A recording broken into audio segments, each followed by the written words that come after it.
पहले के जमाने में अगर हम देखते थे तो संत महात्मा जो भी साधु लोग हैं सब वनों में थे, जंगलों में पाए जाते थे, या अगर एक्टिव सोशल लाइफ में उनका रोल था तो वो एक सलाहकार का था। बट आज अगर हम देखें तो हर धर्म के मुद्दों को लेकर, राजनीतिक मुद्दों पर और बहुत सारी चीजों पर संत महात्मा उठकर सामने आ रहे हैं। ये चैलेंजिंग भी है एक तरीके से कि एक धर्म विशिष्ट रूप में अगर हम देखें तो वो बहुत चैलेंजिंग है सोशल लाइफ में, क्योंकि भारत एक सेक्युलर कंट्री है और सेक्युलरिज्म की परिभाषा संविधान में अलग से गढ़ की गई है। तो इस पर आप क्या बोलते? इस पे आपको थोड़ा सा हमको समय ज्यादा देना पड़ेगा। समय दे सकते हैं सर? क्योंकि विषय आपने गंभीर पूछा है और एक ही सवाल मतलब एक बार शुरुआत किया और कई क्वेश्चन उसमें हो गए हैं। उसके 10 जवाब अपने आप में आ जाएंगे। हाँ, कई क्वेश्चन आपके हो गया है। एक तो हो गया है कि धर्म के क्षेत्र में साधु क्यों, पहले साधु वन में रहते थे और आज चैलेंज है।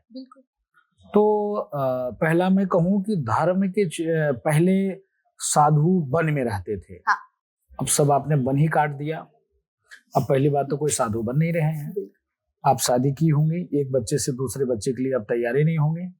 3 बच्चे से ज्यादा, मतलब 2 तो कठिन बात हो गया, तीसरा का नाम ही नहीं लेना। आप गौर करिए, आपके बाबा 2-3 भाई रहे होंगे। बिल्कुल है, मेरे पिताजी लोग 3-4 भाई बहन हैं। पिताजी कितने लोग हैं? 3 भाई हैं, 3 बहनें हैं। हाँ, 6 लोग। ठीक है, पिताजी 3 भाई 3 बहनें हैं जी। बाबा भी ऐसे रहे होंगे। हाँ। अब आज की जनरेशन में समस्या है, आप 1 से 2, 2 से 3, इससे ज्यादा हो नहीं रहा। तो पहले लोग, हमारे पूर्वज संत परंपरा में अपने बच्चे को देते थे। हाँ। और उनको अच्छा लगता था। अब हीन दृष्टि से महात्माओं को देखने का प्रयास करते हैं, कोई मतलब नहीं, क्या मतलब है। हम इतने स्वार्थी हो गए, इतने मतलबी हो गए हैं जिसका जवाब नहीं, सिर्फ हम अपना ही अपना देखते हैं। पहले हमारे पूर्वज सबको देखते थे, सबके लिए चिंता और चिंतन करते थे। माता पिता, हमारे बाप दादा कि ठीक है 5 भाई है, 5 भाई की शादी हो गई, 1 भाई चल ठीक है साधु में, चलो ठीक, कोई बात नहीं। बिल्कुल संत परंपरा का निर्वाह करते थे, देश के लिए, धर्म के लिए, राष्ट्र के लिए कार्य और काम करते थे, वन में रहते थे। अब वन भी नहीं बचा, ना साधु बचे हैं। अब जो थोड़ा बहुत संत महात्मा है भी, जो आपने कहा राजनीतिक क्षेत्र में हर मुद्दे पे इसलिए बोलते हैं क्योंकि अब इतना विकृति आ गई है कि राजनेता कहता हो हिंदू हिंसक है, सदन में बोला जाता हो। आपने एक चीज और कहा, सेकुलर जी। भारत सेकुलर देश नहीं है। भारत को धर्म के आधार पर बांटा गया। बिल्कुल ठीक है, धर्म के आधार पर ही बांटा। हमने तो बांटा नहीं। हमारे गुरुओं ने बांटा, ना आपके बाप दादाओं ने बांटा। बांटा कौन? इस्लाम के मानने वालों ने। उसने कहा कि हम आपके साथ नहीं रह सकते, हमारी आचार, आपके विचार, आपके स्वभाव, जब आप कोई धार्मिक कार्यक्रम करते हो तो वो मेरे कान में जाता तो मैं नापाक हो जाता हूँ और मेरा जो है वो सुअर डर जाता है और मैं आपके साथ नहीं रह सकता हूँ, इसलिए मुझको अलग देश दो। हमारे कुछ गांधी बाबा और नेहरू जी ने कहा ओके ठीक है, अलग देश हुआ। अलग देश हुआ धर्म के आधार पर। सेकुलरिज्म शब्द जुड़ा है 65 के बाद। देश आजाद हुआ 49 में। संविधान के साथ बलात्कार किया गया और हिंदुओं की सुनी नहीं गई और जबरदस्ती 2 लोगों ने मिलकर उसमें सेकुलर सेंटेंस जोड़ दिया, जिसका परिणाम स्वरूप एक अब लोग कह देते हैं सेकुलर सेकुलर सेकुलर। तो सेकुलर का मतलब होता है सबकी चिंता चिंतन, न कि सिर्फ एक कौम। आप देखो तो फिर जब भारत सेकुलर है तो 2-3 कानून ऐसे क्यों बन गए? अगर भारत को आप सेकुलर मानती हैं, भारत सेकुलर है, बिल्कुल मानते हैं ना, तो भारत सेकुलर है तो फिर मंदिर के विरोध में 26 कानून क्यों? पूरे देश में एक भी चर्च, एक भी गिरजाघर, एक भी मदरसा सरकार ने एक्वायर क्यों नहीं किया? एक को का नाम आप बता दीजिए। नहीं, ये मेरे क्वेश्चंस में भी इवन और, था। और मंदिर देश में 5 लाख मंदिर को सरकार ने एक्वायर करके रखा है और उसकी सारी चढ़ावा गवर्नमेंट लेती है। हाँ। हम अभी आप देखो वर्शिप एक्ट बना दिया आपने, जी बिल्कुल, वर्शिप एक्ट है, वर्शिप एक्ट बना दिया। आपने एक कौम को खुश करने के लिए आपने इस्लामिक कानून बना दिया। जब भारत सेकुलर है, अन्य किसी देश में वहां पर कोई हिंदू कानून नहीं है, तो भारत में इस्लामिक कानून क्यों? बिल्कुल बिल्कुल, आप सही कह रहे हैं। नंबर एक। कहीं ना कहीं नंबर दो, इसकी सोच ये है कि वो अल्पसंख्यक है, उनको अल्पसंख्यक भी तो बोला जा रहा है। वो कैसे अल्पसंख्यक है? बोला जा रहा है अल्पसंख्यक कोटा मिलता है, फिर गलत है ना।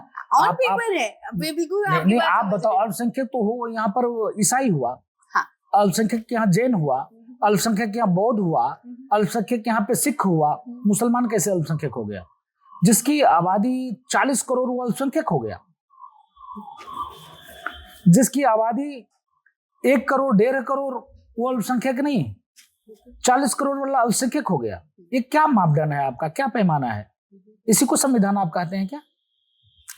यही संविधान है जो एक बार लिख गया है वो लिख गया। एक ऐसा संविधान है कि 40 करोड़ वाला अल्पसंख्यक है और 1 लाख 1 करोड़ वाला बहुसंख्यक है। कैसे हो गया? ये तो नहीं हो सकता है।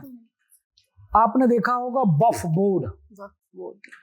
बोर्ड में कह दिया कि राजू दास हमारी प्रॉपर्टी है। आपने कहा कि राजू दास हमारे घर का नौकर है। अब राजू दास तो कहीं मटका बाबा है,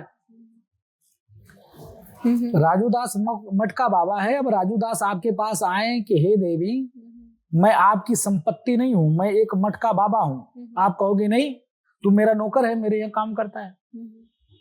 अब मैं किसी कोर्ट में नहीं जा सकता, किसी न्यायालय में नहीं जा सकता। तो एक ऐसा संविधान पूछना चाहता हूं, यह जब एक देश, एक विधान, एक संविधान, तो मेरे साथ दोयम दर्जा का व्यवहार क्यों? एक ऐसा संवैधानिक व्यवस्था कि एक कौम को इतना असीमित शक्ति दे दी जाए, जहां से आतंक को बढ़ावा मिलता हो, जहां से देश तोड़ने की बढ़ावा मिलता हो, जहां से समाज बांटने की बढ़ावा मिलता हो।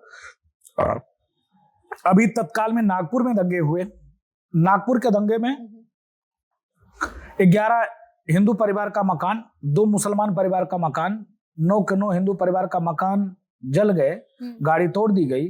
वहां पर 2 मुसलमान परिवार का गाड़ी नहीं टूटी, नहीं जला। तो हिंदू का देखिए इतना विशाल परंपरा है, इतने विशाल हृदय है। 9 परिवार मिलकर 2 परिवार को कूट देता, पीट देता, ठीक कर देता, लेकिन नहीं किया। ये सनातन में ही संभव है, सनातन संस्कृति में ही संभव है। क्षमा जी, क्षमा। इसलिए संतों को राजनीति में आकर, क्योंकि राजनेता ठीक से कार्य और काम नहीं कर रहे हैं, पहले भी संत महापुरुष होते थे, गुरु होते थे, बिना गुरु की आज्ञा से कोई राजा कार्य और काम नहीं करता था।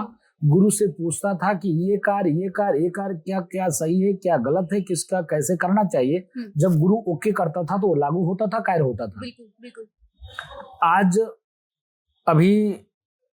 आज की घटना है, मध्य प्रदेश का एक कांग्रेस का नेता है, उसने कहा है कि साधु, साढ़ और ये सब साढ़, ये सब जो है खाली जो है सनातन का प्रचार करते हैं और बीजेपी के लिए कार्य करते हैं, सब के सब साढ़ हैं। जी जी बिल्कुल। तो जब संतों के लिए ऐसी भाषा का प्रयोग किया जाना, साधु हिंसक होते हैं, संत आतंकवादी होते हैं, ऐसे भाव भाषा का प्रयोग करेंगे तो साधु तो स्वाभाविक ही बाहर आएगा, बोलेगा ही, जवाब तो देगा ही।